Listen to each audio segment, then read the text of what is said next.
Hello, hello, hello, everyone. Welcome to today's water cooler chat, where we talk about all things Livepeer, whether it's delegating, orchestrating, broadcasting, AI inference, gatewaying, developing, anything to do with the Livepeer ecosystem. We are here to ask questions and get answers. We got a few topics ahead of us. The agent SPE proposal. We got maybe an Eliza demo later on. We got some announcements from community members on some updates. Comfy UI hacker programs, other AI related stuff. So yeah, it's mostly going to be all AI related topics today. So I want to kick us off with the kind of like a big key thing that's happened over the last week, which is the agent SPE pre-proposal. So I'm going to take a bit of time here to explain kind of where we left off from last week and where we are now, and then cover questions and provide some feedback on the feedback we've gotten. So for those that don't know, the agent SPE proposal was kind of talked about at last water cooler chat, where we are building a small team of people to go into AI frameworks, most notably Eliza, the Eliza framework, which is the #1 framework in GitHub right now. There are some other potential opportunities like virtuals and Zero Bro and stuff, but Eliza is the one that Define and I have been kind of working on in the last week, 2 or 3 weeks, and we've already got a pull request in.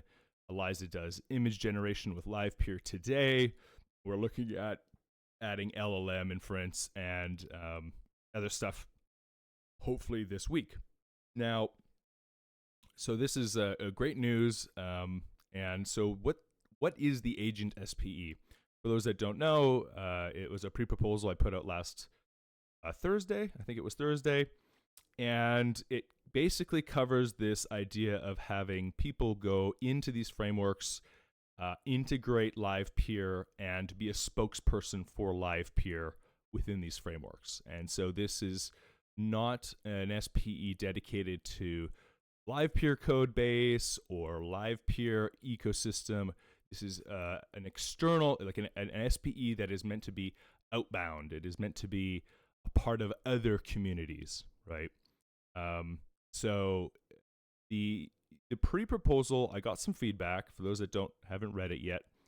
The proposal, the feedback we got was that it was a bit too vague, and that the proposal basically speaks about general inference in a wide variety of different protocols. And while that sounds great, it's very not specific. And because of that, it can lose some people, or it can be just too broad. So the feedback we got was we need to make it more focused and have a clearer message on what the discussion was. So the first one was, we should change the pre-proposal to go from integrating general inference as the mission. Now, it doesn't mean we're not going to implement image, LLM, like all the other pipelines in Livepeer. It just means the SPE should be focused on achieving real-time video AI in these frameworks. So rather than focusing on LLM inference, which you're competing against Anthropic and OpenAI, we should be focusing on the unique case of video.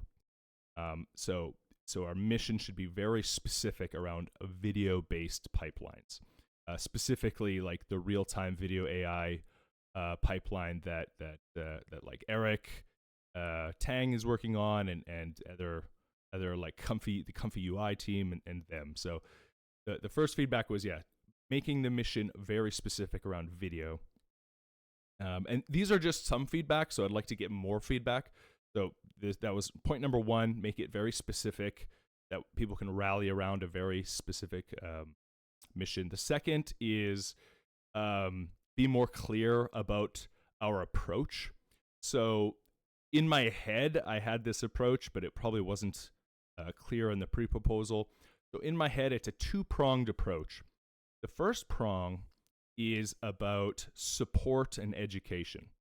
So the first prong is getting 3 members, so it would be like Titan, Phoenix, and Mayor, and Define as well, to go into the Eliza framework, be an ambassador, and be helpful in the community. So right now, the biggest pain point for Eliza people is like getting an inference provider up and running within 5 minutes, right?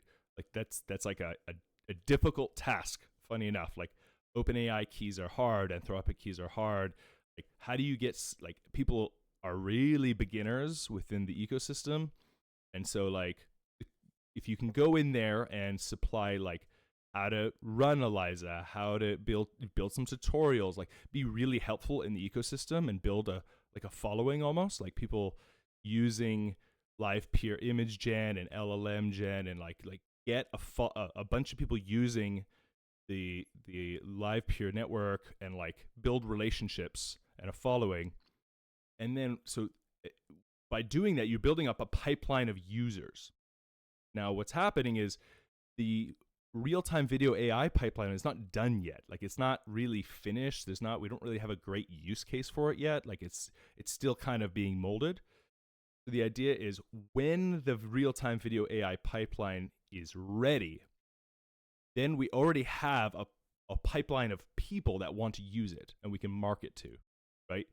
So when the real-time video AI goes live on the network and it gets integrated with Eliza, say in 2 to 3 months, we go, hey, listen, 50 people that we've been working with, helping build characters and helping with tutorials and just being overall helpful for the last couple months. We can say, great, our new feature's out. Go ahead and use it.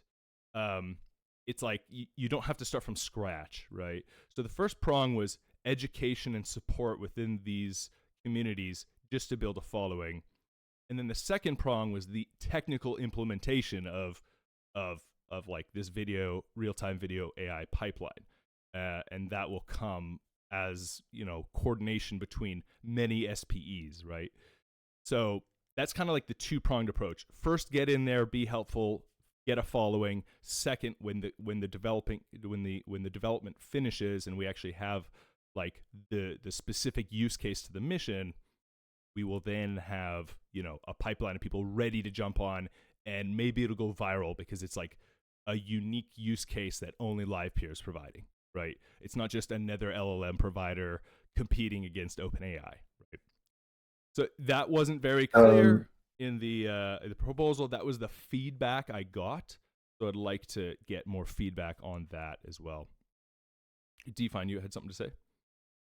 Titan, just a comment on that. We can, of course, wait for the Livepeer to complete the AI video pipelines. That's one part, but we can create open source additions to Eliza, and then those additions, other people can also come and send stuff and make them better. And this can be implemented from Livepeer itself and the orchestrators as the the video AI pipelines, or an alternative version, much quicker. And in that way, we can have some traction as well without waiting for Livepeer to have the pipelines that they work with. Yeah, I have a feeling that the development is not going to be very, like, the reason I went with a very broad proposal is because, like, we're just going to be pushing many buttons at the same time. Like a roadmap is like, well, yeah, like if there's a low hanging fruit of like LLM, like let's do it. And like, I just didn't want to make it too structured because it's like moving so fast, right? So, but that was the feedback I got, was like make it more very specific around like, yeah, your milestones and how you want to do this. But I agree, like Define, as the head the software engineer of the SPE proposal, you probably have a very technical vision on how you want to go about things. So I think that's important to convey as well. So I'd like you to take the stage in a sec, and explain your vision for technical implementation. So anyway, I'm just talking about the proposal specifically. So the proposal was laser focused on real time AI. Be clear about the two-pronged approach, and then third was like focus on the Eliza framework only. So rather than going through like 10, five different AI frameworks that we could implement, we should just focus on Eliza, and make it very specific and make a good working feature there with AI video. And if that's successful, we can go back to the treasury, ask for more funds, and then explore other AI frameworks. Those were the three things I was provided feedback. What I would like to do is open up to the community and get feedback from everyone else, whether this is like good feedback, whether I should keep the proposal the same, or I should rewrite the proposal to include like different how to structure things. So does anyone want to give their first feedback on the pre-proposal itself, just like the mission and outline of it?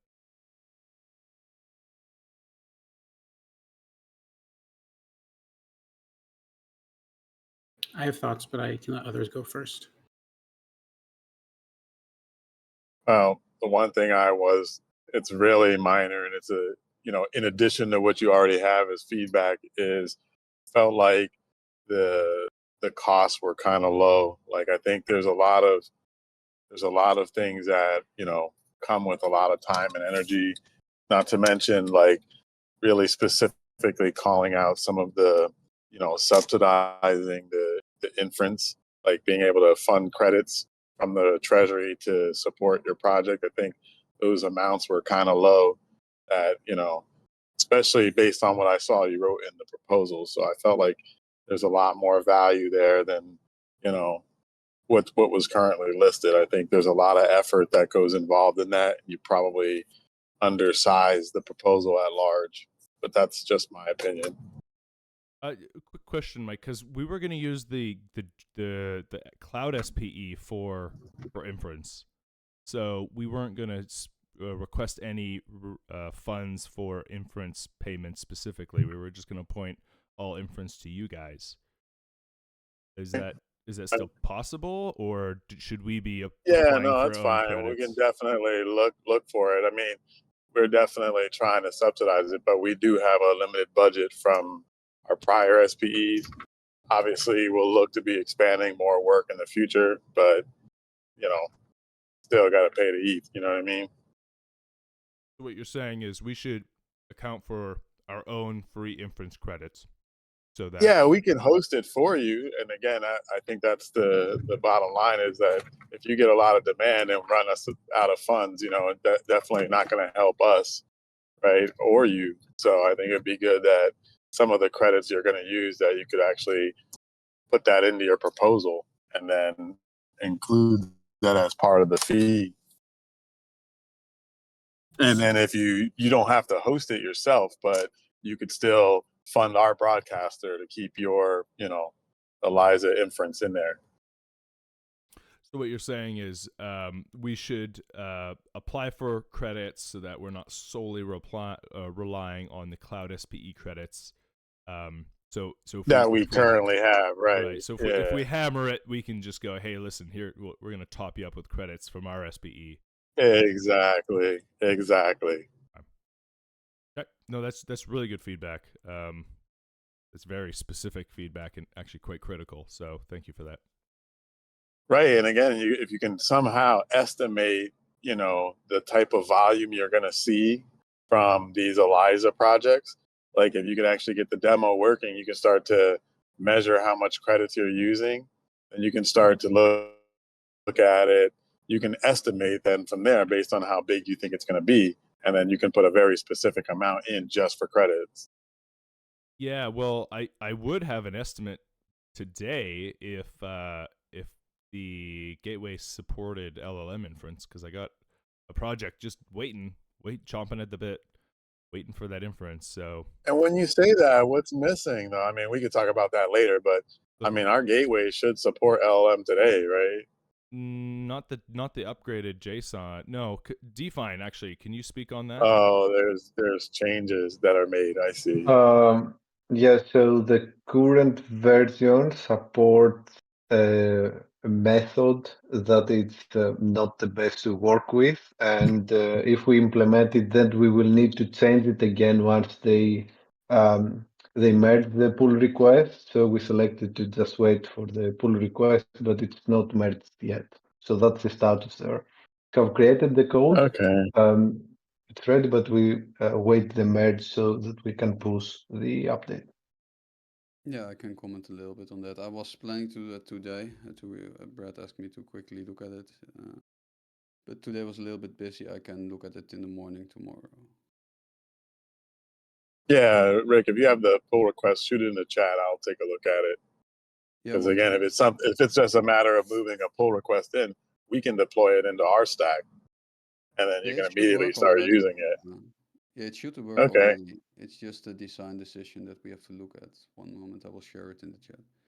Yeah, that's what the gateway. I love using the cloud gateway for that. Is hey, you want to test some features out, you want to get it out there before we put it into the protocol. If it make sure it works, we test it out. Looks good. We'll deploy it in our free to use fleet, and then anyone that's using it can use it. So I'll definitely look at merging that into the clouds fork. Yeah, that would be excellent. So then we can start testing, and then we don't even have to Sure. wait to merge it into the Eliza framework, because we can just use that to start with the first project, because they're willing to use a forked Eliza framework. So anyway, if we can get you guys to host the pull request, then Define can start just making sure it works, and then we can have our first first app on it immediately. And they're doing quite a bit of inference, so it'll give us that like first round of like, what are we dealing with, right? Yeah, Great. no, that sounds good. Because they're using. Mike, I shared. Oh, sorry, Titan. Go on. Go ahead. They're using Red Pill, and they've already gone through all their credits, so they're just like, they got to top back up. Nice. I'm like, okay, well, quite nice if we could just.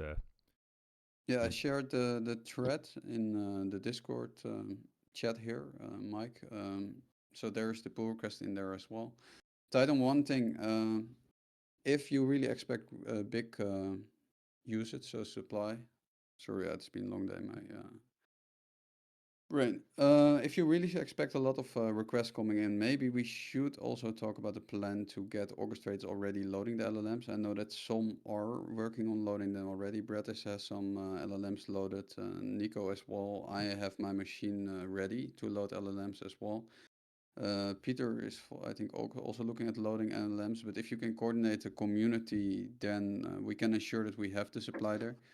Apart from that, I can move a little bit quicker than expected and share some Ansible scripts already, so that people could, if demand goes up, really easily rent the GPUs from TensorDoc, run a script and have the LLMs deployed on there as well, to really ensure that we have enough supply if your launch really takes off. Yeah, I mean, Well, that's another good point too. We have the dashboard already for our AI stats. It's public, so if we host your request, you'll immediately get reports showing usage. And orchestrators, when they see usage, they know they want to get in on it. They better start spinning those models up. yeah, we've been waiting, like a couple days, like 3 or 4 days now, for just this pull request, and it's like we're itching, right? Sorry. So if the Cloud SPE can pull that in and import that into their fork, and we can start testing, Yeah, I'm doing that right now. dude, that'd be awesome. Nice. Okay, cool. Mike moving quickly. Because really, Great. the first app is not gonna be the demand. It's gonna be just like, does it work? What does one app look like in demand? And then once that happens, I mean, we still have to pull it into the Eliza framework, which needs review and all these types of things. So that'll take a bit. And then we need to educate people on how to use it. So there's like a whole, like, before we even get close to high demand, like there's a whole education piece we need. And that is where the pre-proposal comes in for funding that. So I don't like. For me, I'm not really worried about the demand yet until we can get the proposal through and get educational content there. So yeah. But yeah, if you could let DeFi know when it's live, then we can start testing. Just if I could chime in, I mean, there is like last week when I popped in here. I mean, like I said, I live in crypto Twitter, well over 12 hours a day, and AI agents are running so much, uh, just so much. I mean, it's beyond, like Peter and I were kind of talking about. It's LLM. It's just there's the potential here, and the amount of chains. It's not just like I pretty much play on like Solana and like ETH and stuff, but the amount of chains that are going to be using this, it's the cross chain. The fact that everyone can use Livepeer to power this it's insane, guys. It's not we're attacking all ecosystems, not just like does that make sense? Like, Yeah, perfectly to me. Can we discuss a bit about how we view the future of LLM agent usage? Because I think that especially in the AI video side, it will explode. yeah, that's I mean, they're pretty popular and prevalent on Twitter Spaces, like Peter had mentioned. Like the quick 10 to 15-second response, you give it a prompt and it prompts back with a video response, whatever your prompt was. That's a huge that's a step that we could take right away, versus making long, real-time AI, because that seems like a much bigger milestone. But if we could get something like that to show and be relevant, that's something that I think would be huge, right? That's just kind of my thoughts. Is that something we can move quickly on?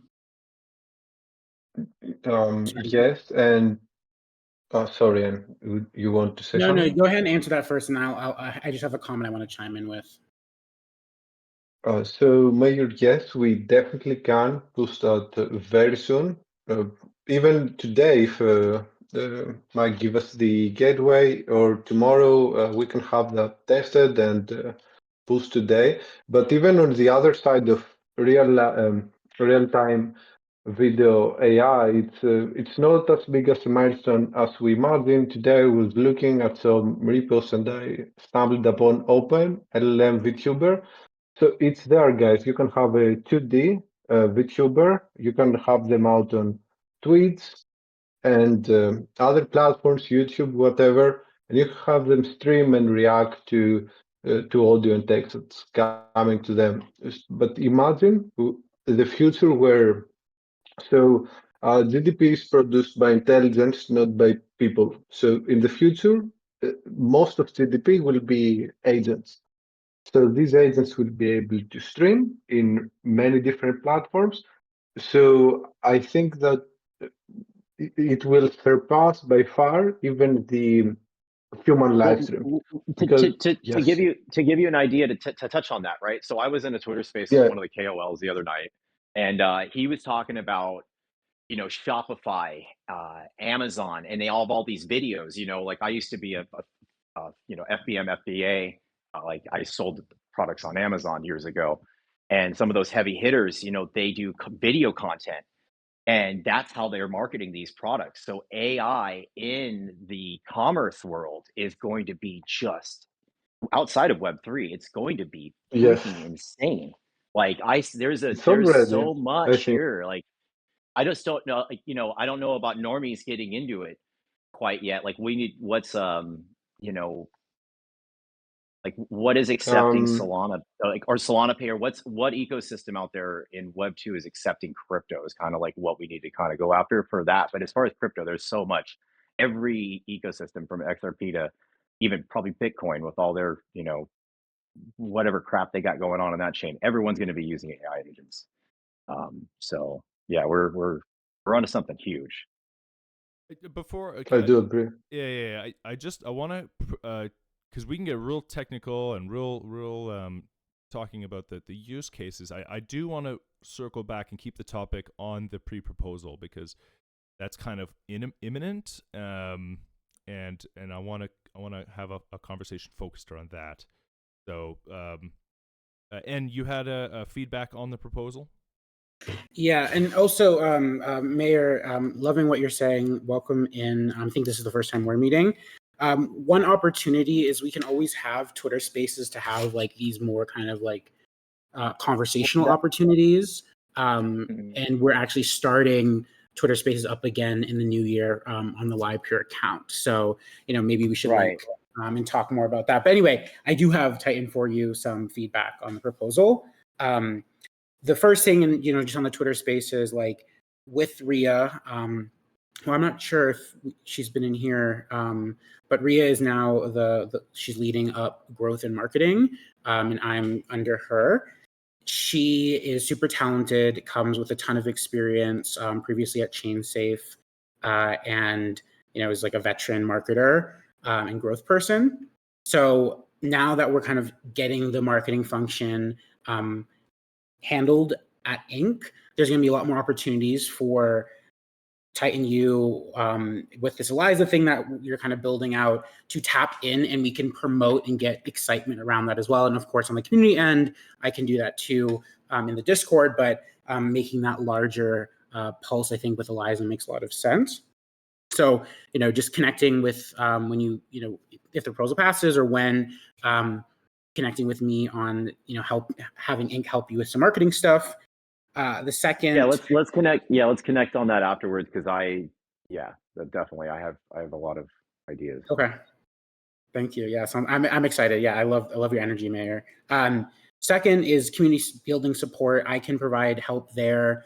If we want to add a channel, if you want to put that as part of the proposal, like making more of in our Discord, a community around Eliza, that's a potential option.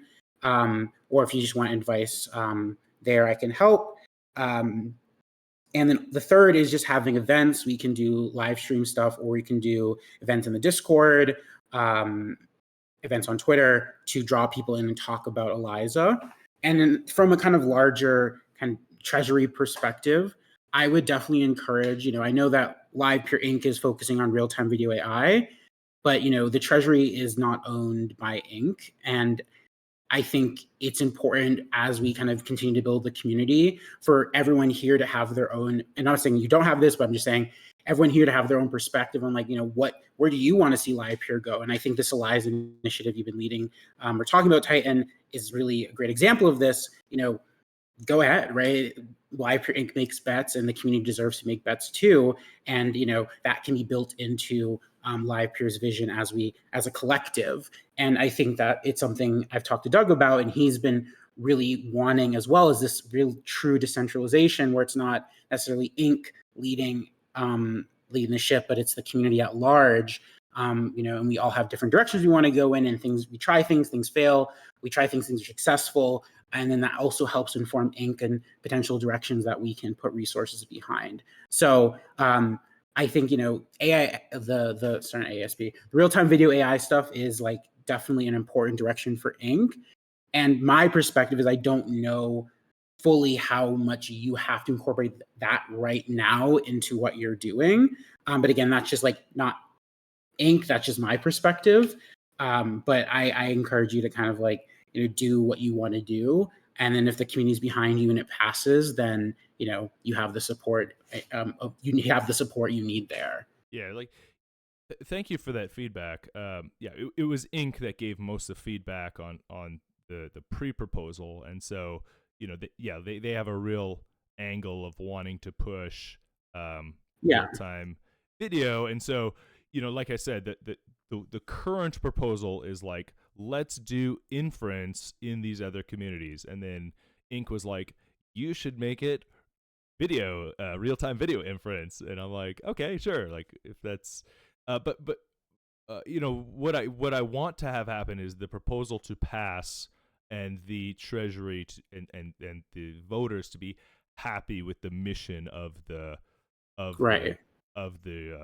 SPE. And so I had figured that, well, since Livepeer can do LLM inference, so LLM image, video, and other things like that aren't even related, why don't we just follow the integration of Eliza, like when when Eliza is all about music generation, that becomes like the hot thing. It's like, well, we can spin up pipelines to do music, or like we already have pipelines for other things that aren't just real-time video. And so I made the initial proposal more broad because I don't want to pigeonhole ourselves into like one area that just isn't, like, we could be doing other things, right? Right. Well, I think my advice there. Oh, sorry. We finished. No, continue. Yeah. Yeah. So my advice there is, I think it's from reading it, I think being clear about that, like saying what you just said I mean, maybe it's in there. I'm just reading it over quickly now, but I think having it be more clear that, like, hey, this is the first step in the desire to, explore this kind of like batch AI space. And I know that ASP is exploring that, has been exploring that as well. So I think it makes sense. I think maybe having that be more top of line and clear that, like, hey, this is just the first place to try it. And I also think that leaning into hype is not always a negative thing. I think that, when there's a narrative, I think Livepeer could do well, especially on the marketing end. If we promote this as a community initiative from our Twitter, right, the Livepeer Twitter, I think that would get a ton of engagement. And I think that people would want to hear a Twitter space about, AI agents on Livepeer, on the Livepeer network. I think that would be something cool to participate in. And even if it's you, Titan, or Mayor, those who are running this, leading it, I can, take a back seat there. I'm totally fine having you guys kind of take the lead, just interface with me and telling me what you want to see, what you want to see. The last piece I wanted to say is, as an Inc. employee, like, that is our direction, and also, like, as the kind of head of community now, this is intended, and this is not just for me, Doug's aligned with this. This is intended to be a decentralized space, and I think in the true spirit of decentralization, right?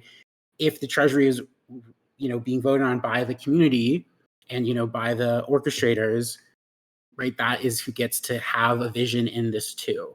So, even if it's I wouldn't even say it's in conflict with Inc. I think it's just maybe a bit different.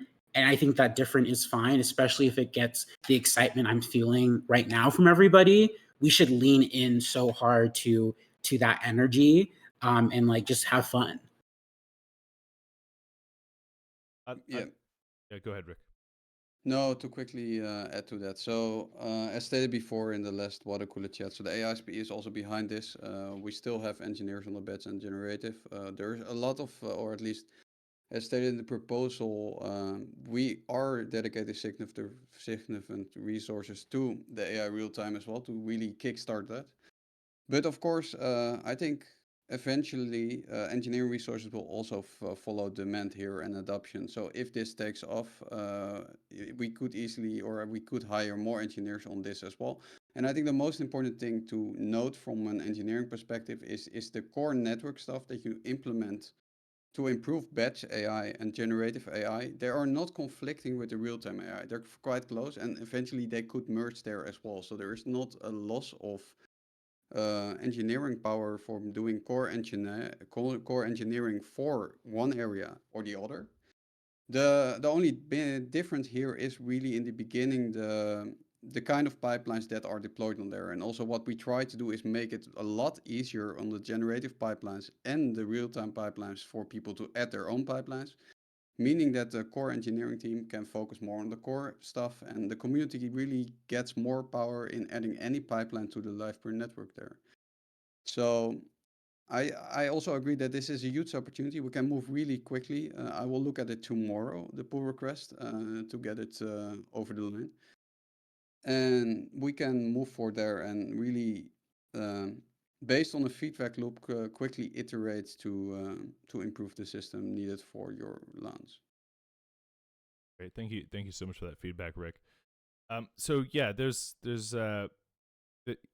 so what I'm hearing is, this SPE can be true to itself and true to the community, and so this is why I want to gather feedback specifically from orchestrators on with their voting power on like, is this a reasonable ask? And I think time is a little bit of the essence here.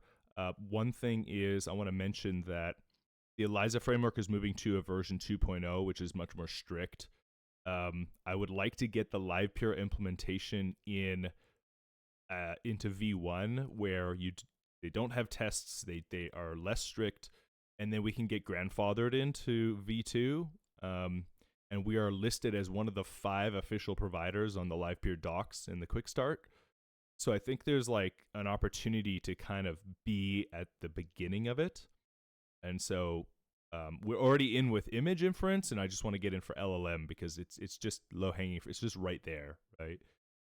So the purpose of the being as general inference, make it a bit more broad, is that I just wanted to get on quickly. It's a 3-month proposal, so it's not a year-long program. It's 3 months to just get in there, do image, LLM, the current capabilities of the network, get it in, test it out, and because of that, it's a small ask amount. So Mike mentioned that he feels that the costs, the ask amount was low due to just the magnitude of what could happen, and I kind of purposely kept it low because I just want it to just like, let's get it through, let's just get something going. If in 30 days there's traction, we can put forward another proposal for a lot more and be like, hey, the last, we're not even done our 3 months, but look at the traction we're getting. Why don't we put forward a much greater amount with more education and more implementation, and and not try to overestimate what can be done. So I guess the purpose is just, keep it small, keep it quick, and get the 6400 LPT. Define is working 100 hours a week on this implementation. Majority of the funds are going for his contribution. He's extremely good at what he's doing. I want to keep him paid and keep him working. If it works well, we can always just come back to the treasury and ask for more. So, Mike, to your point, the ask amount probably is small. I actually agree it's probably small, but I think it just gives orchestrators confidence that we can move quickly and that we aren't adding bureaucracy on something that I don't know the outcome, and I don't think anyone else knows the outcome. So the idea is 6400 LPT. I wanted to keep it low. I wanted to keep it under 8000 LPT, and just get Define in there and compensated for the 100 hours a week he's putting in and really crushing it. So that is my initial thoughts. Can I get feedback from the orchestrators on whether they would or wouldn't vote for this based on just the current proposal and the ask amount?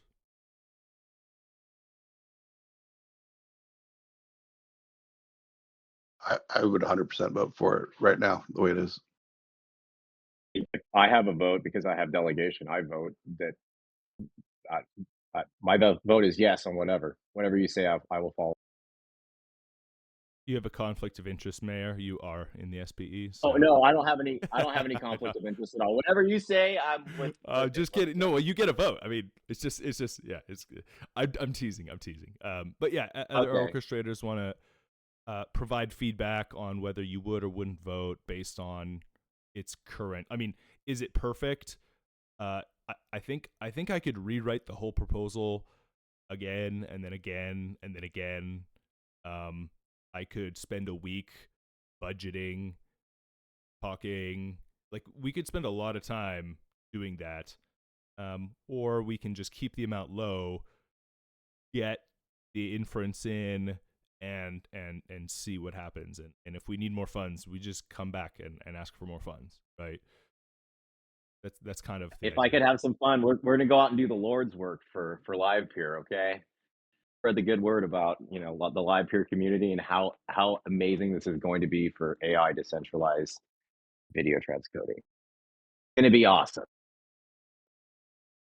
Yeah, and I'm also behind it, Titan. I will give you some feedback on the proposal. I think Anne's feedback was really valuable here. So if you have this bigger mission, also showcase that while focusing on this first step into the bigger mission, which still is then on generative or LLMs or BETS image processing, and then based on that, yeah, also showcase the bigger mission that you want. For example, also in the future, what do you see for real time? What agent, how can agents use real time? But mainly focus on what you're going to do in the 3 months. That will be my suggestion as well. What I'm curious about is also Rich input. He's in the call as well.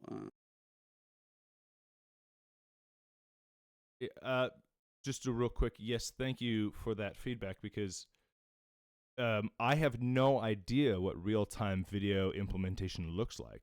I can't tell you what it in We'd 3 be months. happy to show you right now.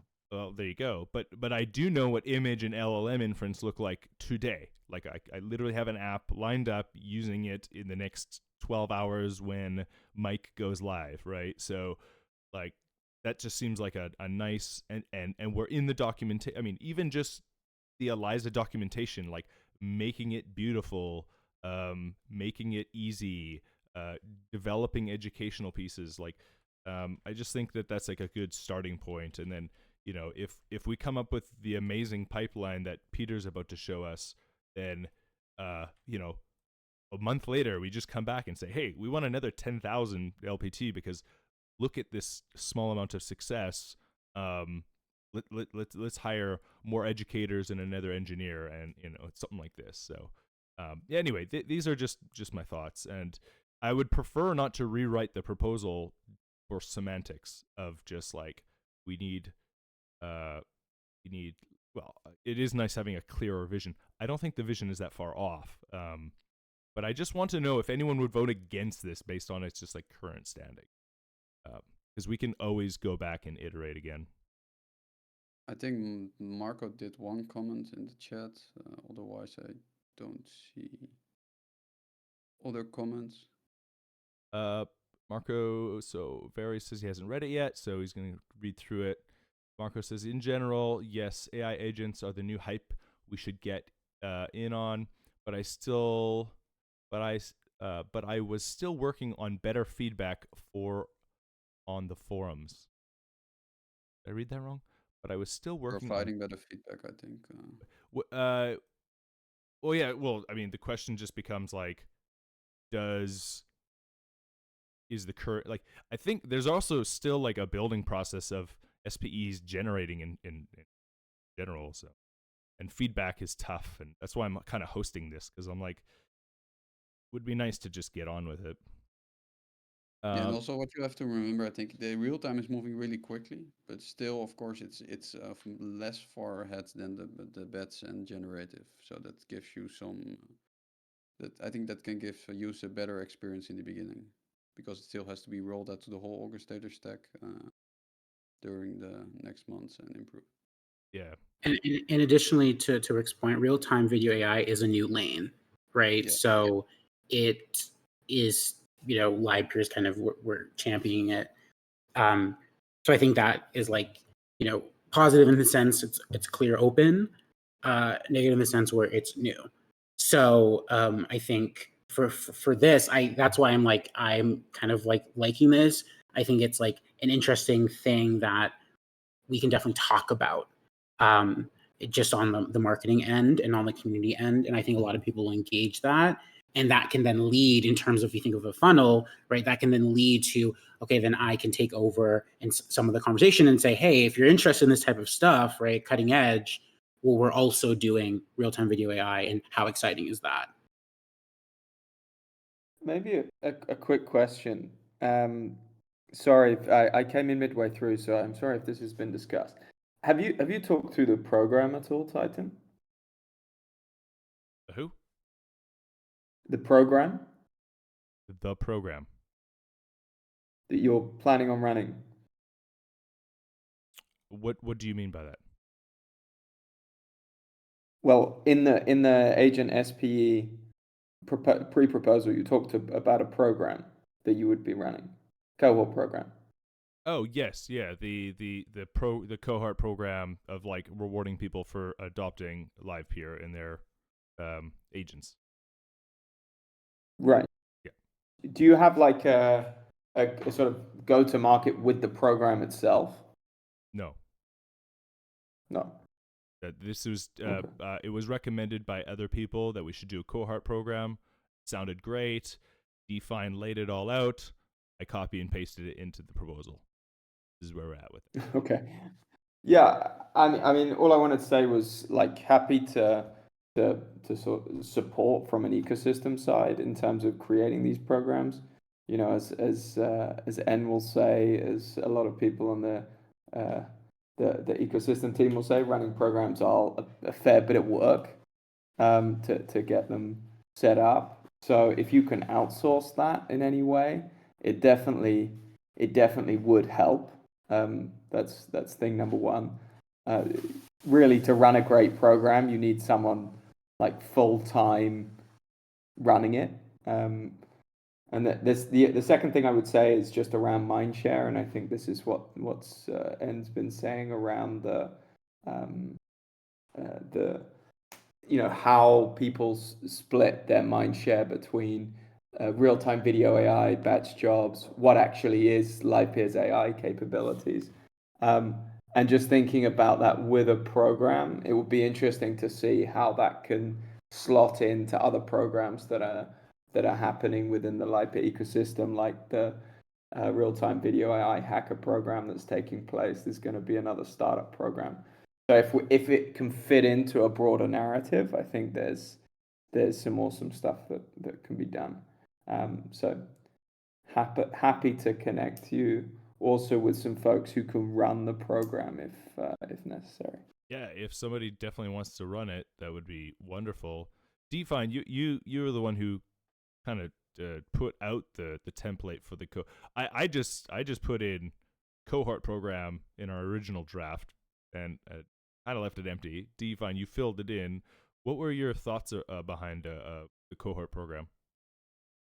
I was thinking different stuff. I have a very good experience with hackathons, so I wasn't specifically thinking about that particular form. It was more of a template, but outside of what the SPE can be a hackathon, it can be whatever that can bring actual value, because to have something that stays there, its value stays there, it needs to be much well thought. And that goes as well for the technical milestones. The existing technical milestones, they are all rewritten, and according to feedback, depending on what you guys say about going with the AI live video way or any other kind of way, that changes, and it will change as well. I would like to ask everyone here if they would like to do a comment on the following edition that I'm very passionate about. So I've been exploring agents as perpetual productive assets, and that means that we can experiment with having spinning up Eliza agents. You saw Livy as an example. We can have Livy doing live streams, and that also converges with the AI real-time video, and she can generate money, she can send money to the treasury. All that is possible, and I think it's a missed opportunity if we don't add it to the SPE, because the agents can work 24 hours, 7 days per week, and when they generate money, they can give it to you, like if you configure that with smart contracts, which is also starting to becoming increasingly more possible as time passes. So I would like to, yeah. I love the ideation behind what you're coming up with, and I think it's really in line with these communities. Like if you're just in the Livepeer Discord, you don't know about these type of like interesting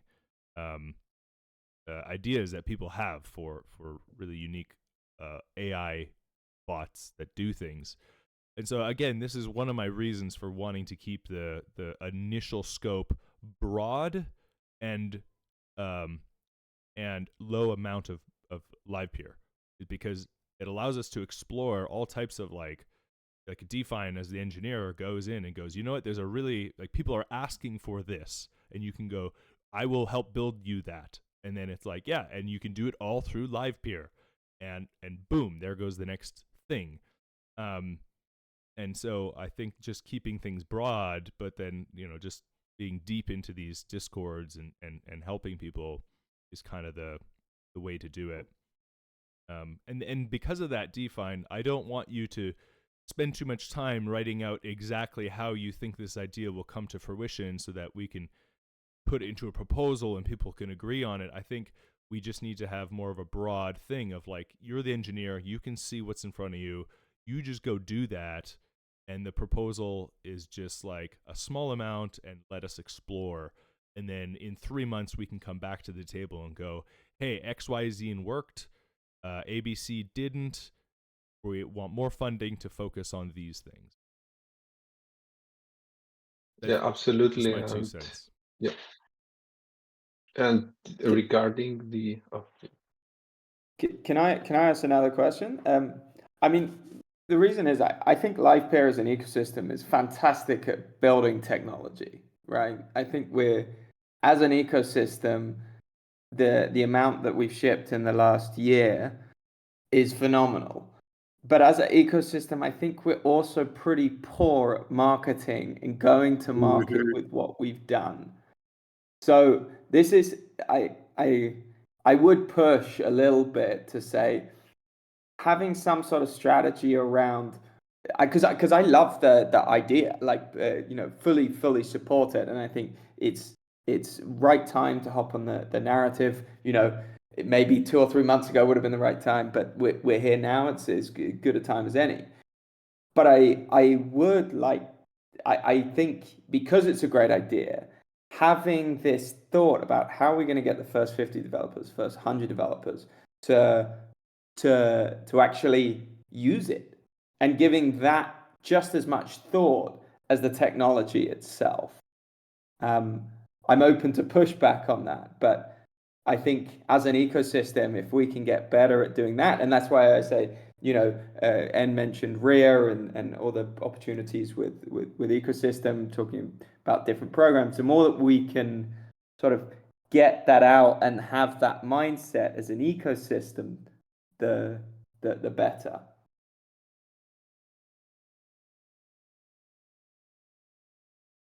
Yeah, my only addition, I also have another a question about the program too, is putting in from the Inc. side what you need in terms of support. Is this going to be in the Discord? Is it going to be somewhere else? More specificity there would be helpful to know like what Inc. can support you on. And to Rich's point, same with marketing, right? Like this is, you know, if this passes, I am really, especially in Q1, and really committed with RIA on like, we need to get what's happening in our community out there and eyes on it. We had, you know, the mini viral moments last year with Stream to Peer and Stream.tv, and that got, you know, I think over 100,000 impressions between the two of those. And we, you know, and that was easy. So we can do much better. And, you know, this type of content is what people want to see anyway, and we're already in the AI agent cycle. So again, people are looking for it.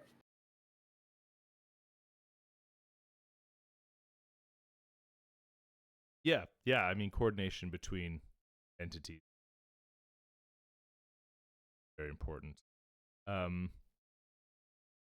Yeah, I mean, I guess I'm also laser focused on like, I've already got an app that wants to use us. Phoenix is in there building character files, developing relationships with builders. We just want to get something going quickly and then come back around once some adoption. So Define spoke a bit, Mayor spoke a bit, and Phoenix. Phoenix, do you want to share your perspective on the SPE, the opportunities, and kind of what you'd be working on? in terms of adoption, and you're a part of the SPE as well. Hi. Yes, thanks, Titan. You can hear me all right? Yes. Yes, I just think it's fantastic timing. You know, Eliza, it's gaining so much momentum all the time. It's got developers around the world working on it 24/7. And there's an opportunity here where Livepeer could actually provide some sort of function within it. And AI, especially agents, I mean, we have no idea what is just about to happen to this world with AI, and specifically agents coming on, being social, doing jobs for us and us for them. And I think, you know, maybe Livepeer has got a huge following already. We've been doing transcoding and everything, and I potentially think this is a really good opportunity for Livepeer to assist in the next major movement in the you know, essentially the bull run of 2025. So I feel we're well positioned. I feel we do need to move quickly. It sounds like people like the idea. For me, yeah, like Titan said, I've been building characters on the Eliza framework. I've got my own agent running, and it's just sort of tweaking with that. And I'm also doing another project there with building characters. And the idea is, yeah, really just to talk in the, or to speak to people in the Discord for Eliza, and, you know, get them sort of knowing about Livepeer and what we can do. And, you know, the inference side of it is, I mean, we're going to need so much compute. It's phenomenal. So I just think this SPE is really timely. I hope people like it. If they don't, please give us feedback so that we can adjust it, so that we do, you know, if we, like Titan said, if we can get it to pass now on a, you know, relatively low amount of Livepeer, and it goes somewhere, then let's just put everything toward it. Yeah, I just think it's a really fantastic opportunity. We're in a good position, and let's take advantage of timing in where we are with this AI movement. You mentioned you're building characters. For those that don't know what that means, like, what does building characters mean? What hurdle is it for Eliza developers on character building? Like tell us the process of building characters, because you've made lots of relationships with these people. Yeah, so basically you can go into Eliza framework and launch an AI agent. You can essentially just say sort of, yeah, this is its name, and go. And it doesn't really do and then you say, you know, here's your Twitter handle, and interact with people or other bots or whatever. But as a basic thing, it's very boring. It doesn't do anything. It doesn't interact very well. So what you need to do is you need to plug in like its bio, its lore, like give example conversations, how it speaks, its humor level, its knowledge base. And so you can build up basically essentially like a personality profile, but as you tell it where it went to an school, agent. you tell it what it's, you literally can tell it anything. It's so, they're so human-like. It's weird to see them interact and stuff. They're interesting technology that I never thought I'd see in my life.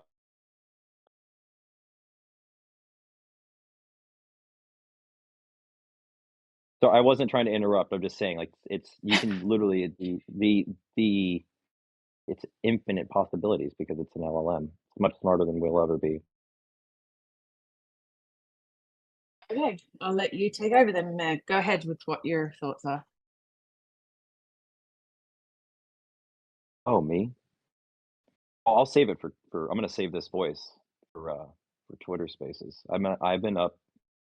I didn't really sleep last night, guys. I watched the token this morning, so I'm just really tired. But yeah, I mean, I'm just excited. Like I'm telling you, like I'm like a KOL. Like I'm getting offered money to go speak on behalf of companies outside of you guys. Like I'm happy to be here. Like I have a really good voice of reason, and I can definitely show the hell out of Livepeer.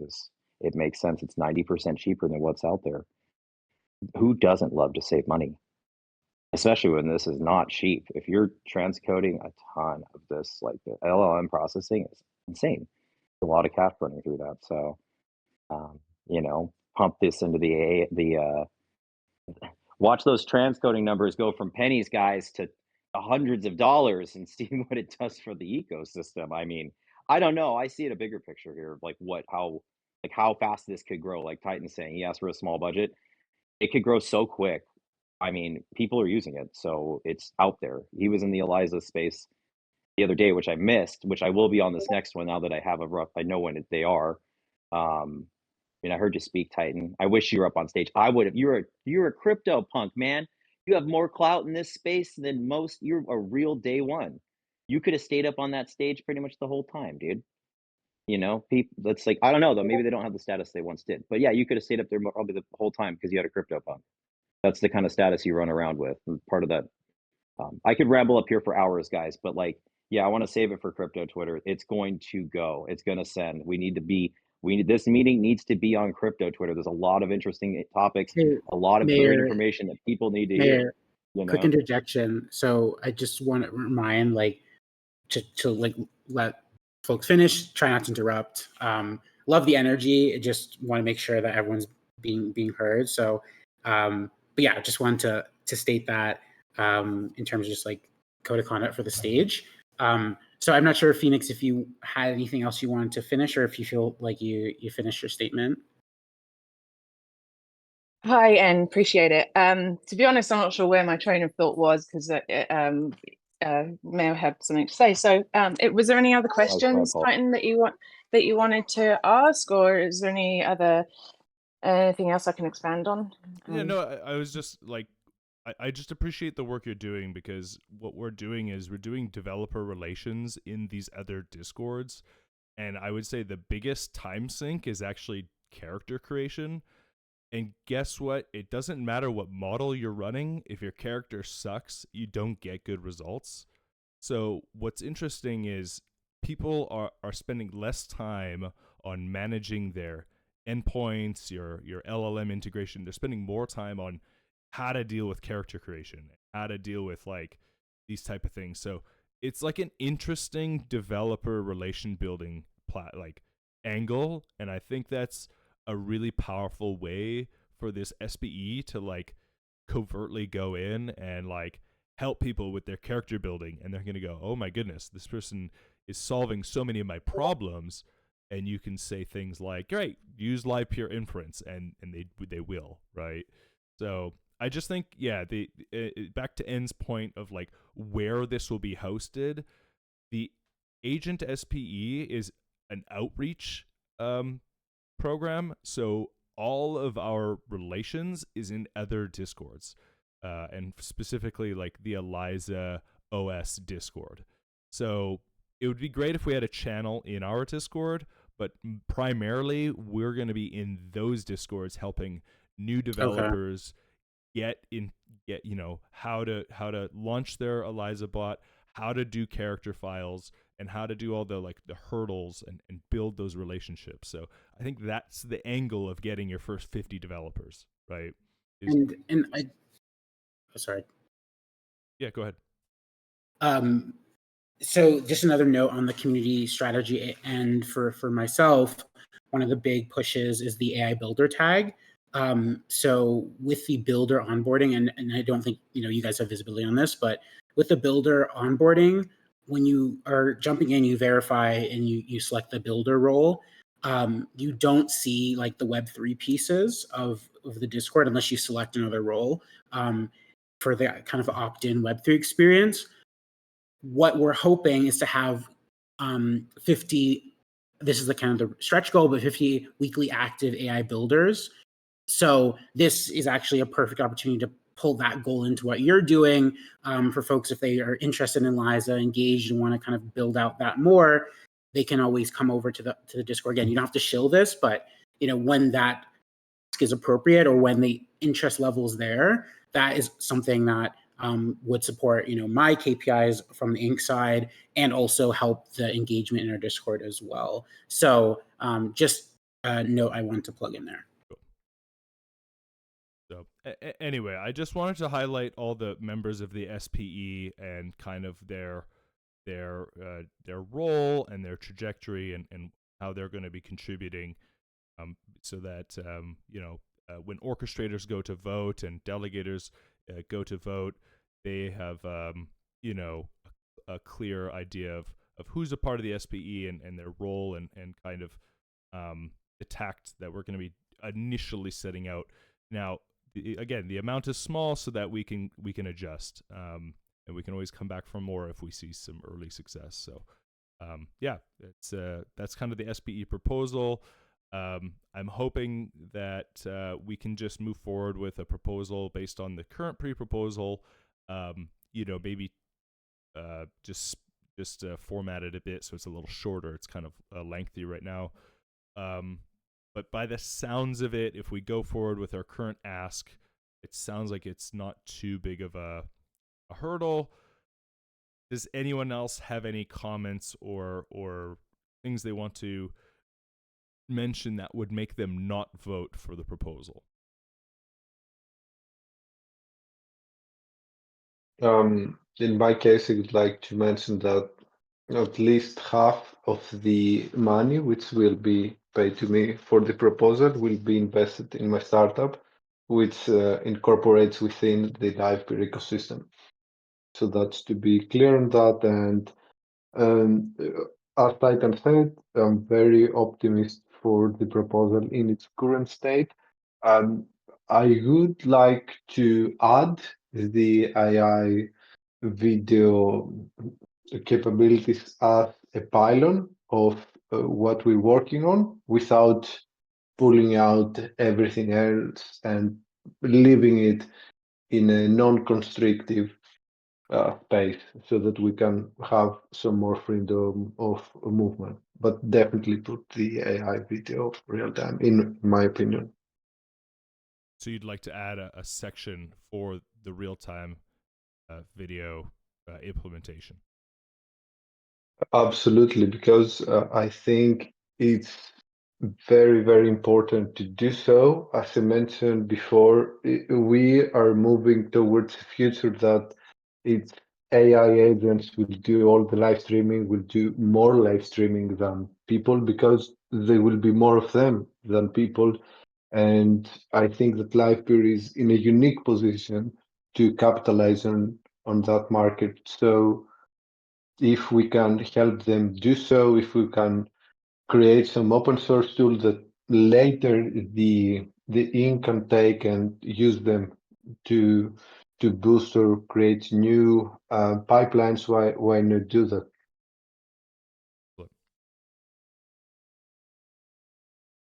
Yeah, so again, would anyone not vote for this in its current state? And feedback on that.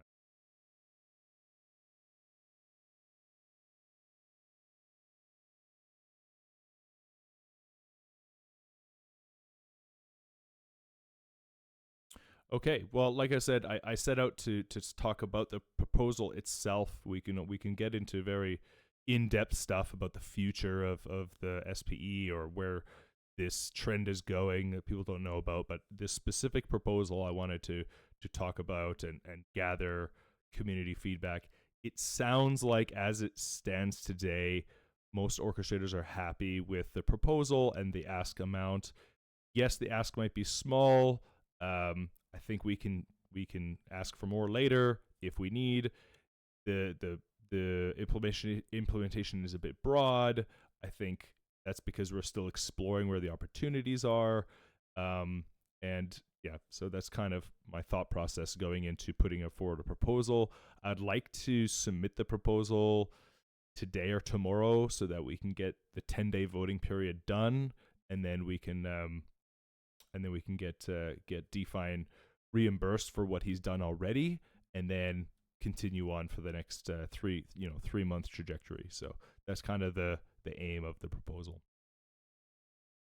With that being said, any last comments or questions? We've got a couple more topics to get through, but any last comments or questions on the proposal for the agent SPE? By the way, I don't need to. Oh, sorry, Robert. Just I was a going comment. to say I don't need. maybe just add in a little something about that this is like potentially the first of multiple proposals for this, and that you really want to get this pushed through, and you don't want to rewrite it and go through all the stuff we just talked about to expand on it right now, so that if a second one comes up soon, people understand why. Because for those of us that are on these calls all the time, I felt like when I was reading that, I probably have a different perspective than someone who's reading that cold for the first time. So maybe if there's a way to kind of convey some of like what has been said during the water coolers into that, might just be helpful for people that are voting without listening to these. That's my feedback as well, is because I have been off for the last 2 weeks or so. So I'm just coming into this conversation fresh, and those were kind of my top two big things where I was like, oh, I don't really understand fully. But other than that, looks good. Yeah. That's really good feedback. I'll add that in there.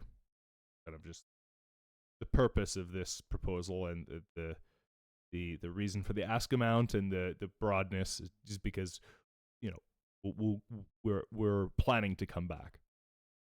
Yeah, maybe even some links to these chats that are in the proposal, or underneath, or in the next post for the current pre-proposal. Just make it easy for people to find if they want to listen to it. Yeah, exactly. Awesome. Cool. Okay, any last comments, questions about the pre-proposal? You find you had something? Yeah, I don't need to be reimbursed for work done already. If the proposal is passed, when the proposal is passed, that starts the reimbursement time from that point. So no need to reimburse for any kind of past work. Yeah, no worries. Well, you're very humble, and I appreciate that. But yeah, you put in the work, then you deserve the reward. So we're just happy to have you on the team, man. Okay, let's continue on. We got a couple other questions. So my other topic was around the LLM JSON pull request. Sounds like that might be sorted soon with Mike. So big shout out to Mike. Awesome, thank you, sir, and the SPE, the cloud team. The other one was Rick had the well, Rick's not here, so just around the AI SPE proposal, but we covered that last week. Let's talk about the topic of the Interptr, the live AI video demo. I think this is Interptr on the stage. You with us? I am here. Thank you, Titan. Yeah, go ahead with what this was, what it is, what we're looking at, and a link, please. Sure. Well, first off, I think I figured I would also present something in addition to what I had linked to you earlier. And this is kind of in defense of and evidence of work done over the past, really, the 2 months or so. We've been absolutely crunching on this, the AI SPE, that is. And I hope I'm not oversharing here. We're in an early access preview, but I'm going to share my screen really quickly just to kind of give a little sneak peek.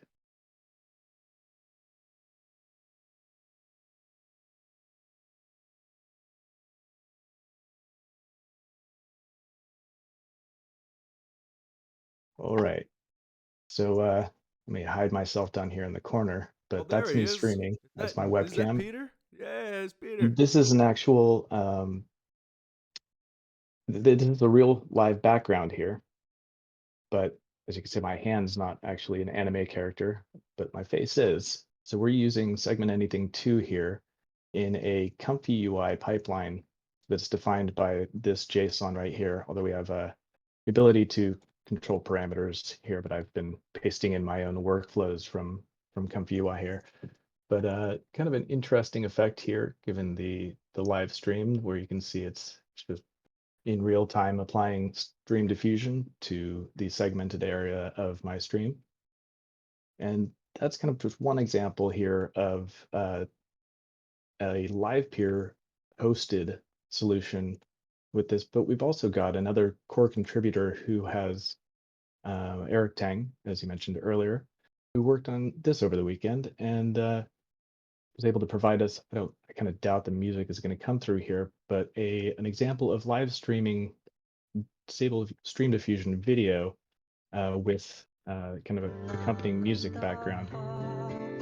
So we've got a Ghibli style video here, or Christmas, and this is all being generated live through this Comfy UI backend that we've integrated into the AI worker. So pipelines can be created in the Comfy UI and exported and loaded into our backend. And similarly to how the first pipeline I was showing you on the live stream was created, there's kind of no limit to what we can create here in terms of a live stream with generative image to image. We're working on performance. It's getting better every iteration. You're going to obviously be incorporating newer and better models as they're available. Just wanted to share that kind of exciting developments here, and that these are just like everything in Livepeer. We're providing the infrastructure, and while Livepeer Inc. has their own hosted solution similar to what we saw in Studio, we also can just build our own apps, just kind of like Tsunami has for the batch pipelines, but in this new live streaming environment and world. Very cool. That's amazing.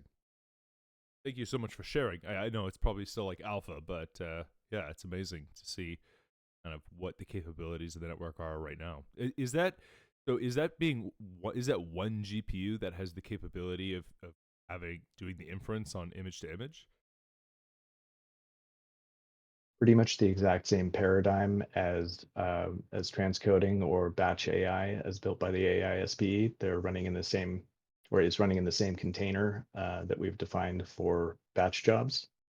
And it, at the moment, could hypothetically be split across GPUs as Ad Astra has demonstrated for batch jobs. We haven't actually explored that avenue for live streaming, and it may cause some challenges to arise there. But yeah, Brian on the inside contributed tremendously to development of some of these custom nodes, as they're known in the Comfy UI lexicon, which are kind of equivalent to our batch pipelines, but in Comfy UI, if for those aren't familiar, Comfy UI is kind of a UI to be able to compose different only on videos or static images, but with our backend that was developed Comfy Stream by Yondon, a long time and huge Livepeer contributor, we're able to take those same pipelines, those same workflows composed of multiple nodes, like segment anything 2, combined with stream diffusion as I demoed, and apply those to a live stream.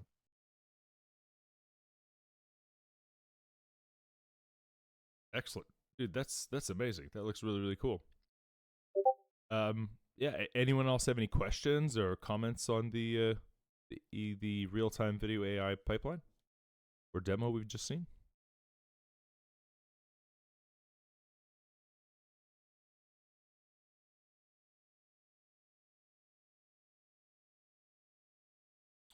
Okay, no worries. Well, thank you so much, Interptr, for sharing that. That's really, really cool, and it shows us a little bit about kind of how we could maybe implement that into Eliza as a pipeline for live video as a plugin or something like this. So, that's really cool. Yeah, I think we've been kind of batting around ideas, at least Mayor and I have, and I think Define was in on this, but of applying something similar to a lip sync or talking head model, which we've demonstrated the capacity in the batch pipelines previously, and hoping to get that also open for a PR again. But apply that to a live stream, and you could have an LLM agent generating, text to speech live and then animated into a rendered talking head, which could be a neat application of this integrated into Eliza as well. Peter, a question on that. Is it possible to have the biggest hurdle, the biggest problem with ConfStream right now is that it's stream to stream. It's not producing images and videos and then augments and changes them.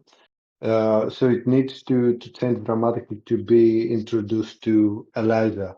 Are the talking head pipelines and the lip sync pipelines, do they have some capability of self video generation, or they are also stream to stream? Because if they have self video generation, we can definitely add them to Eliza. Sure. I think that, let me just giving the example of one that I implemented, and again, sadly not integrated yet, back a number of months ago. See, what was it? A real 3D portrait takes an audio file, or rather, sorry, an audio file and a static image, and generates probably 20 seconds was about the max because of the limitations of Parler text-to-speech model that was utilized for that portion of the pipeline. But that would be able to create a short video asset. If we had another, I guess we'd probably use Whisper or other text-to-speech models that were capable of real-time text-to-speech, or as close to as possible, that we could, long story short, I don't think there's really a limitation with ComfyStream on being dependent on an incoming stream. Well, that's the way we're utilizing it today. I don't believe there's anything stopping us from having nodes dependent on a static input source for video. Pardon me, got a frog in my throat. So I could definitely see us providing an image to start with that would be animated to fit an incoming text and text-to-speech stream, and that being the output to a stream. So multiple inputs, output stream, where I think there's a streaming use case for Eliza, and then also same set of text or audio and image inputs to a static video, which could be an Eliza output for responding to messages on Twitter, say. Totally understand that, but I'm worried of the delay. So if you have a static input from which you generate the live stream, then what happens in the case that in real life user cases, when you have to get the Twitch messages, the images from the users, it will have a considerable delay, I think, between the time that you get the message and you have the virtual streamer reaction, for example. Not exactly sure I see the use case you're describing, but if I understand correctly, if it were, let's say, underneath the hood, it's an LLM receiving and responding to live user messages, and that LLM output could then be piped to text-to-speech, which is then ingested by the lip sync model and applied to the video. Yeah, I would imagine there's some delay on that. I mean, obviously in our real-time video pipelines, we're trying to achieve as close to real time as possible, and that would be, a goal there as well. I think in the streaming space, we're already somewhat used to propagation delay and some kind of lag between, a live streamer responding or receiving and responding to comments in say a super chat. So I have a feeling that there's some offset that is acceptable. I have not get into that. I'm gonna check that out. But if that's the case, yes, there's no problem with implementing CoffeeStream in Eliza. And realistically speaking, I would be very glad to do so because there is already a lot of support towards CoffeeStream from the ecosystem, and it's a great repo overall. So I would definitely check that. And if it's possible, yes, let's do that. Yeah, it's pretty exciting that we have this world of possibilities ahead of us. There are a lot of engineering hours that are going to need to go into fully realizing some of these visions, but I wanted to kind of tease ahead of time that what we've been working on as kind of building foundation to work on towards those goals. Definitely the most exciting time to be alive for an engineer, as far as I'm concerned. Absolutely. Excellent. Sorry, I stepped away for just a second. So hopefully, is that a good ending point for that discussion? Sure, unless there are any other questions. Thank you, Titan. Yeah, no worries. We appreciate the demo and putting you on the spot. It's awesome. It was an amazing one. Yeah, we got another topic from Papa Bear about the LLM Twitter girl. You're using it, Papa Bear. What was your experience? And can you talk about your topic? No, I mean, I just checked it out. I was impressed with how quick it was. I was actually curious. So, what are you guys using for a gateway? And is that Livepeer stuff happening in the background or backend?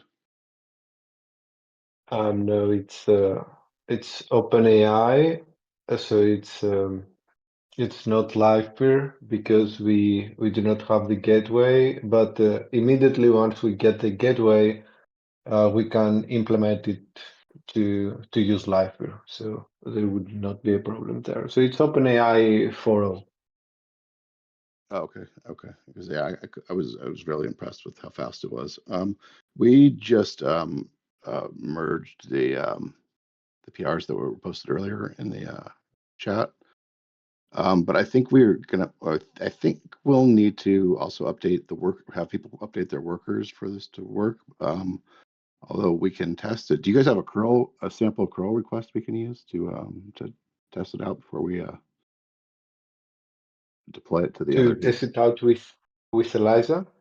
Yeah. Actually, Mike, can you get more specific on what you're looking for?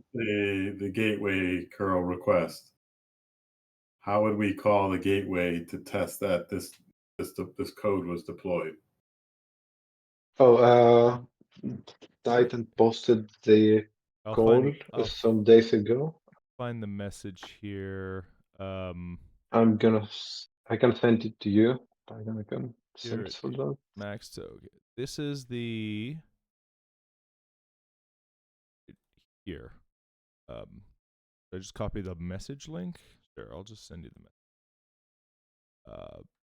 That's like Papa Bear. Here, that's the oh Jesus, all jumbled in there. Separated a bit. There you go. Okay, if you click on that, it'll bring you to the. Oh no, that's the multi-part form. Damn it! Hold on. Wait. We provided an example. Where did that example go? No, that's the old one. Don't use that one.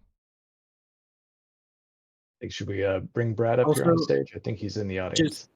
Just a note, I have to jump, but I can always share my updates next week. Anyway, thanks for having me, Titan, and as always, great job. Yeah, no worries. Thanks, Ben. Thanks for coming. Where is it? Oh, here it is. Right. It's under Nico's. Nico had an example. That was it. But I have Nico's messages blocked, so I couldn't see it. There we go. Copy message link. Okay, I think this is content type, model ID message. This is what Brad just posted.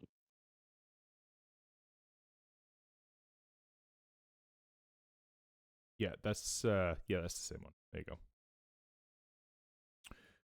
So that'll be the example request. All right, we will give that a try and let you guys know, or we can post it in the thread on it in a bit, let you know how it worked out. Okay, cool. Any other questions, Papa Bear, about your I didn't really have any questions. I just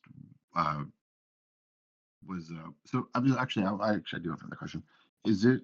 I mean, but this would also be something that could be deployed to Twitter or any other social media. I mean, it's just currently on Telegram.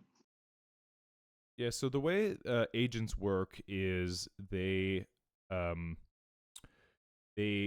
so the agent itself has its own database, its own profile, its own bio and lore and everything, and then it can connect to any interface it wants. And it stores the memory, it stores conversations across all platforms, right? So if you're talking to it on Twitter, or sorry, Telegram, you got to give it the credentials to talk, and you can talk to it directly. And then if it's also connected to a Twitter or a Discord and you go message it there, it'll remember the conversation it had with you, right? So Okay, that's cool. yeah, so it's if you tell it like, hey, have you seen Bitcoin hit 100K today? Like, whoa, crazy. It might just turn around and make a tweet like an hour later and be like, hey, like Bitcoin hit 100K today. Who's excited about this? And all of a sudden it gets a bunch of engagement. So the agent itself is meant to be its own thing, like its own fully compressed, it's got its own memory and everything. And then it just interacts with different applications. And it even has a direct chat interface and APIs that you can just call and create your own app in the future, right? So, that's how the Eliza framework works. It manages the entire agent, and then we provide it plugins on how to interface with applications that are already built. Right? Okay, so as To far as like LLM memory goes, like where ChatGPT has memory, it doesn't work in that sense of having the memory for like that. You would have to like use too many tokens to Yes, it has kind of its own feed memory. that back in. Yeah, the Right, agent right. has its Okay. own. It has its own memory and knowledge base. So and then all it does is it uses prompt engineering to send through in a query all the relevant knowledge and memory information that it wants to send with the prompt, right? I got it. So the prompts can get probably, I'm guessing, pretty large. Yeah, they're like 8,000 tokens per prompt. Oh yeah. That's minimum. very large. And just to answer Papa Bear's the first question, it will be probably deployed to Discord and maybe Twitter. Twitter tried to deploy it. It had some issues. Twitter generally is very aggressive towards AIs and bot AIs. So definitely Discord, Farcast, Farcaster, if that integration is cool, and if everything goes well within this or the next week, we will see it on Twitch or doing a live as well. This is the end plan, let's say. Okay, got it. Mike says, dang, this update requires orcs to upgrade their LLM runner and orc software. What does that mean? That means everybody's That got to means update the their software. gateway won't, yeah, the gateway won't find any eligible orcs because they have to upgrade to this new release in order for it to work. Oh, so this isn't just a gateway upgrade. This is an orc upgrade too. Yeah, it requires the AI runner, the orchestrator, and the gateway to all upgrade in order for it to work. So I have an orc I'm going to update right now. Try my Zodap AI orc to run this model. I've been running the live video model, so I'll just take that down because I'm not using it right now, and I'll run the LLM model. At least we'll have one LLM working. Yeah, I can spin up an LLM version 2. I got a 3090 just hanging around. So, but yeah. So as you can see, like we're ready for the Eliza integration. We're just waiting on the network to be able to handle it. But once we do that, we can start messing around. And then we can even make our Defines LLM Girl there running on Livepeer, and so we can kind of see how that, what the quality change, what kind of quality changes there are between, OpenAI versus, the Meta 8 billion parameter one, or whatever, which one we're choosing. Yeah, it's interesting. Brad, I know you're listening. Brad, what are the requirements to run the LLM models on Livepeer, memory-wise?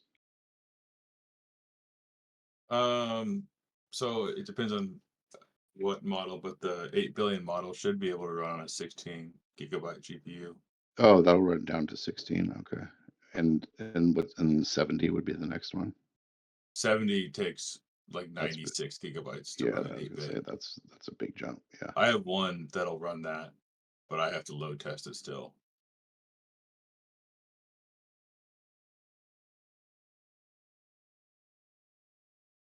Yeah, I don't know anything with 96 gigs, but I could load up an 8 gig LLM. I have a feeling we're probably going to want better results than the 8 gig gives. At least from my experience messing around with it, just on using a llama. Yeah, I don't know. LLMs are so finicky. I feel like I'm just at the beginning still, trying to figure out how to best prompt and get what I want.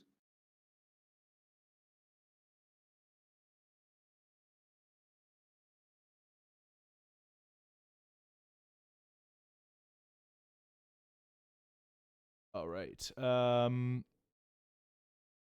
Let's continue on. We may want to be putting in a request to Rick to see if he can spin up something bigger in the cloud for you. Well, I mean, we can always see what the responses look like on the 8 gig. I mean, on the 8 billion parameter, but I have a feeling they're going to be probably not It's what probably you're going hoping to for. be that spins that up. Didn't mean to cut you off. We'll get there.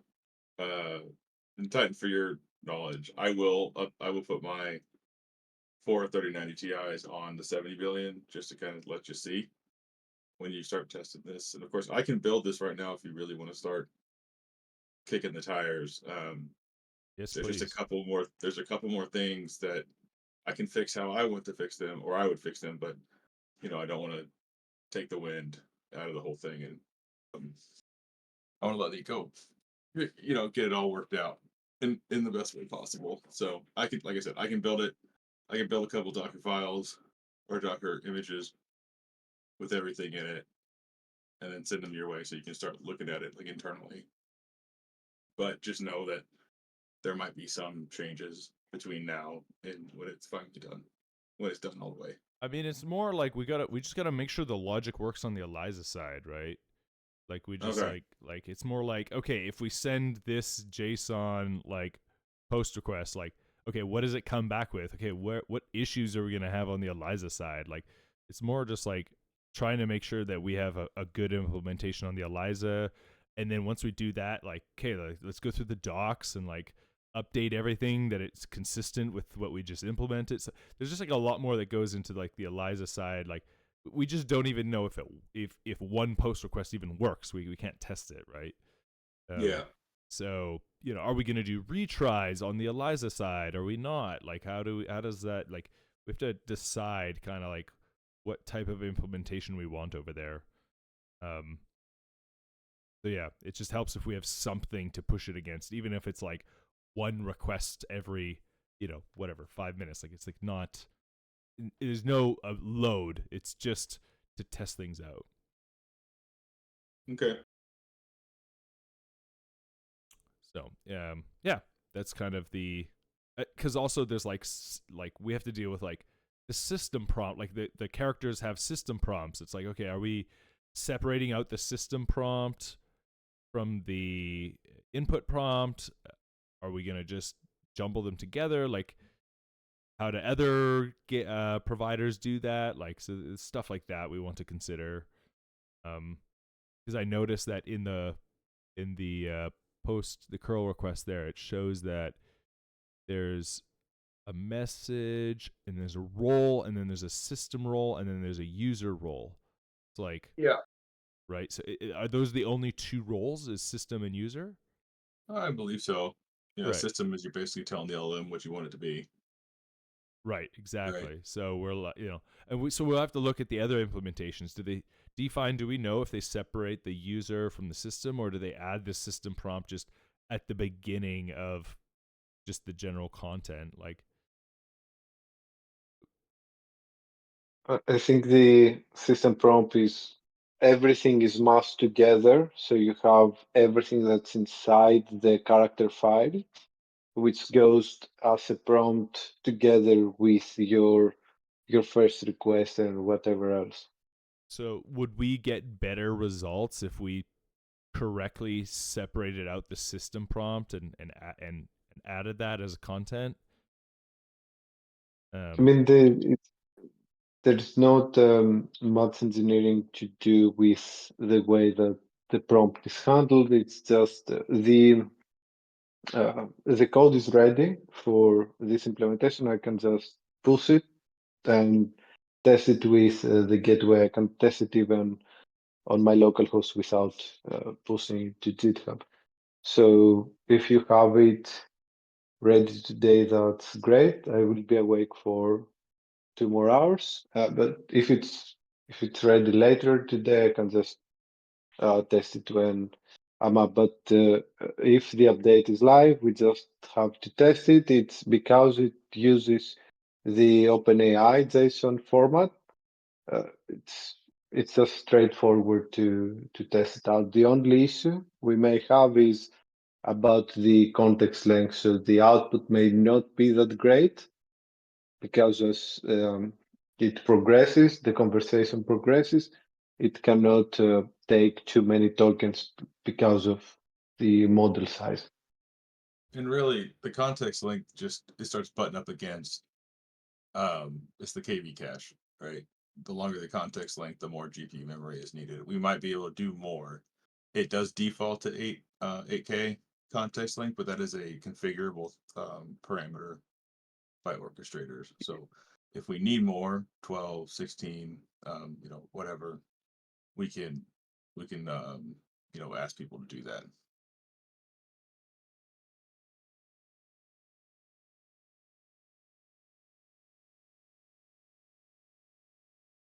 So there shouldn't be any problem, as I understand.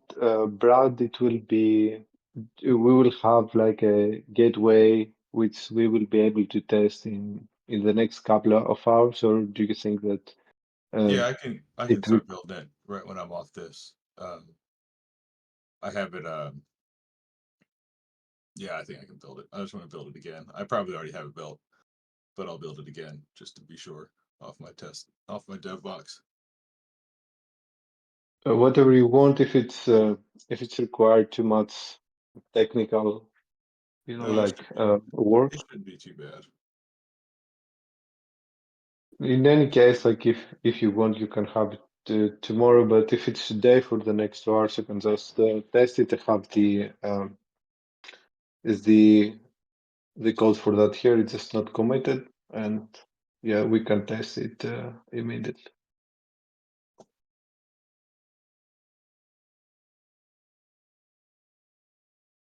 Right. Let's continue on. So yeah, hopefully we can get a version of the gateway up and running with at least one connected GPU running the Meta 8 billion model, and we can start testing. Mike, you asked for a demo on the Eliza thing. Your two topics were the Eliza demo and tools all in one place. If you want, I can quickly show a demo on the current implementation of the text to image pipeline that we added. If is that the Livepeer one or is that the OpenAI one? That's a Livepeer one. Cool. So here, I kind of just brought it up. This is my, let's see, screen. So we'll go screen 2. Let's see how this goes. I don't know how well this is going to go. Okay, so here I have the a machine running the latest Eliza version. So this is live. This is the main branch. What I've done is, if I open up my .env and hopefully scroll past some of the keys, we've got so your image gen flag has to be true, which is great. And then Livepeer right here. So this is the Livepeer configuration. So I've just got it set to the Dream Cloud Gateway, and I've manually selected the Viz Lightning model. Obviously, if you just leave it blank, you'll just get the ByteDance. So that's cool. And then, there's a little message here for free inference. Head over to livepeer-eliza.com, where I can explain people where to get these and how this all works. So anyway, this is really just the only Livepeer configuration we have right now. When we do the LLM integration, we'll be adding like the small, the medium, and the large model versions. So obviously Grok, they just use all the same. So we'll be adding the small Livepeer, medium, and we'll all probably just make them all the Meta 8 billion for now until we start supplying, much larger models. So that's the integration. You just throw in your gateway there. Then we have our character running under this C3PO version. All you have to do is add your image model provider. Is this we just set to Livepeer. And when the LLM is ready, you just set your model provider to Livepeer as well. But obviously we have to use OpenAI right now because we don't support it. And then you just simply, in PNPM start, make sure you start your C3PO character. It's all configured. And so that character will become alive. Sec here. So it's gathering all its data, generating memories and stuff. So it's now alive. It's running. Now it's not connected to any endpoint yet. Like it's not doing, like normally in clients here you would add Twitter, Discord, like anything you want to connect to. And then within your settings you add secrets and whatever. But in this case you can actually just connect to front end. Is this client here? We throw that in there. It'll actually start up a front end for us. And if we go into here and call our port, we can just select our C3PO. And we can chat to it. It'll be like, hello. And on this end, it'll show that it's, talking to us. But now I can say, generate me an image of a dog. And on this side, it's going to go in here, and it's going to say, great, generating an image of a dog. And it's using the model provider, and it used, so now see the image URL, so it got it from the Cloud SPE. And this is where it's broken, so it can't display the image for whatever reason. This is an Eliza integration issue just within their thing. So it can't display it, but it is actually located under agent generated images. If we open up that, this is the dog that was generated by the Cloud SPE.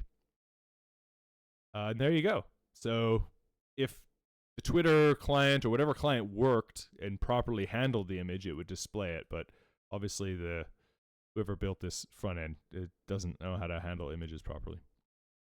And that's the current implementation. So right here, I could just generate image of cat. Again, that's poking through to the Cloud SPE. And there you go. Come through. There's a cat. So that's the the working live version of this. And if people want any image generation at all, they can live today use Eliza with Livepeer. So, yeah. Is that just the front, the UI that you're using that can't display the image, or can it not display the image at all? That's probably just this interface here.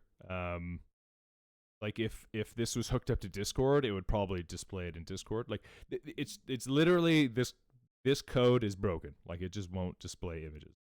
Okay. Yeah. So if it was, I almost guarantee that the other plugins are probably not as broken as this one.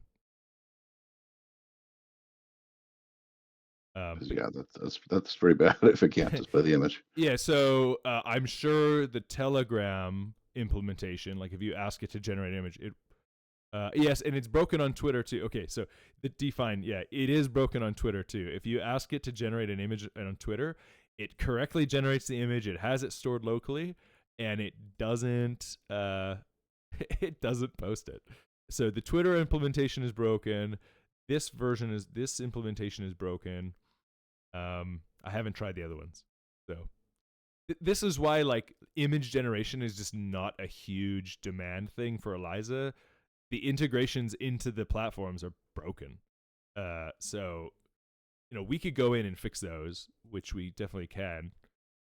Yeah, the Telegram bot just was able to made me a really trippy looking bear, but yeah, yeah, so it works there. Right.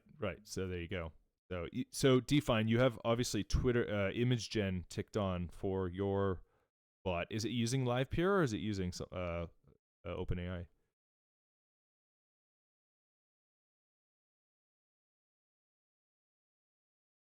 His mic might be. By the way, the image bug for the Eliza side will be solved from us, if not fixed by someone soon from them. Yeah, of course. It's broken on Twitter too.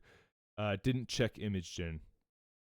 Okay, so did you set?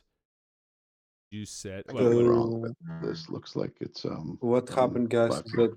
that I had Imogen picked there, but I didn't test the Telegram integration. If Papa Bear says that it works, it works. I'm gonna take it right now. Yeah, So it Telegram works. client is not broken.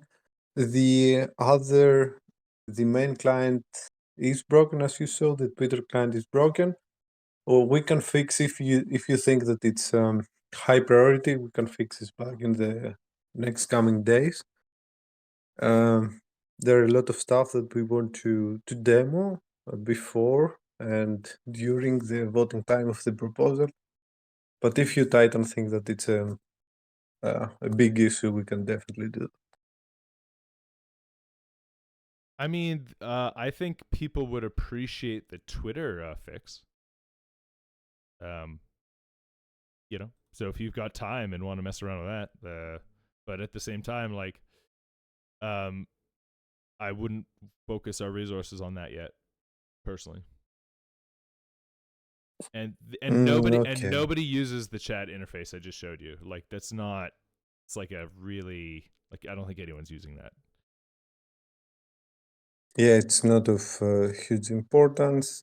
I will check the existing PRs if there is some PR that solves the issue, which I believe they will have. They have many PRs tagged. I will review it and help it pass. If it's not, we can definitely solve that sometime. Yeah, put it on our list of things that we would get credit for. Be awesome. Yep. Cool. Anyway, did that demo, was that helpful or was that kind of anticlimactic? No, it's cool. Gives a sense for what's happening. I think once you guys get this stuff public and available, I think it's going to be a good way to allow others to contribute. Because I'd love to add some actions and providers and play around with stuff too. So should be cool to see this thing working. Yeah, I think the biggest unlock is just doing LLM inference right now. yeah, I just don't think many people are doing image stuff because yeah, it's kind of broken. Hey, Mike, what is the link? What is the link to your tools all in one place? What is the domain that we can go to where we can see all of all the creations and tools that you got? Yeah, I'm posting it in the chat right now. Tools.livepeer.cloud. Cool. That way you can see, over the last year, we've, put a lot of stuff out there. I mean, it was a basic orchestrator list and a ticket payout report. Now we got voting history, orchestrator performance, gateways. We still have the same payout reports, the daily report, the weekly report, the monthly report. So, anyway, it's just much easier than remembering the 30 links we sent out over the last 6 months. Cool. I love it. All right. Okay, great. Any other topics? We got Dr.Tekiti. You had a topic around AI work and scale. You want to talk to us about your topic? Yeah, I will be quick because it's not a biggest topic. It's a simple idea. It's about video compression. I think we should use VAE to compress video at a second time. It could help to relieve a lot of network, and it could help to scale a lot network too. Because with VAE, we got, for example, with the 1 year VAE, so the model from Tencent, it's 16 VAE, so you got 16 compression, and I think we can achieve more. We got the example like the one from Sana, the model from NVIDIA, who could do 4K images. This VAE is about 32 times, if I got it right, and I think it could be a good way to make a lot more things with the network, because you could send a lot more bigger files because they will be more compressed, etc. It's a simple idea, but I think it could do a lot of things. Yeah, different compression techniques using AI, kind of what you're thinking. Yep. Yeah. Yeah. Excellent. Yeah. I think I think there's lots of opportunities for things like that and the Livepeer network to add the pipeline. So that's really yeah, I like it a lot. And since I didn't saw a topic like that on maybe I didn't did my search good, so I don't know, but I didn't find anyone talking about things like that exactly, how we could compress things to better handle the network, or to expand, or to have like how to say that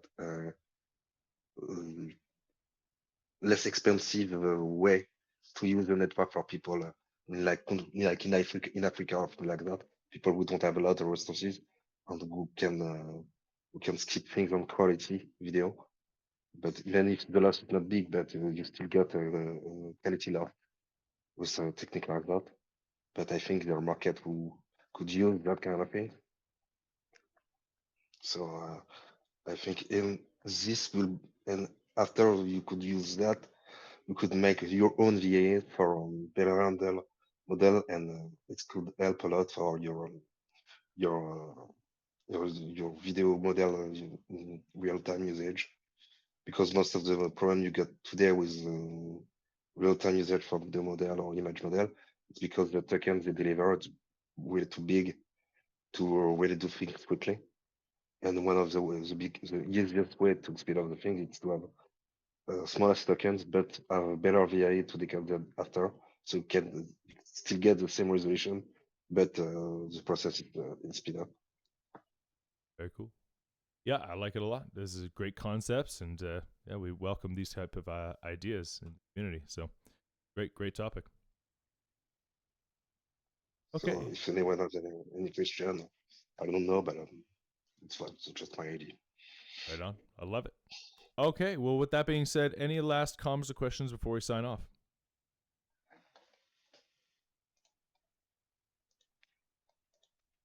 All right. Well, this has been a long and thoughtful water cooler. Appreciate you all being here, making Livepeer the open and decentralized video infrastructure for the world. I'm going to be putting forward a proposal for the agent SPE kind of as it stands. I think the feedback from the community has been relatively positive. We'll add a few items in there, maybe a few things from the roadmap, and also Papa Bear's mention of maybe just adding context around, this could be one of multiple proposals, and giving some more context. So yeah, I think a lot of the feedback was really valuable today. I have it all written down. We'll make some slight adjustments, and then yeah, hopefully we can move forward with a successful proposal and continue down this interesting path. So thank you all for being here, and we'll see you all next week. Cheers. Bye, guys. Bye.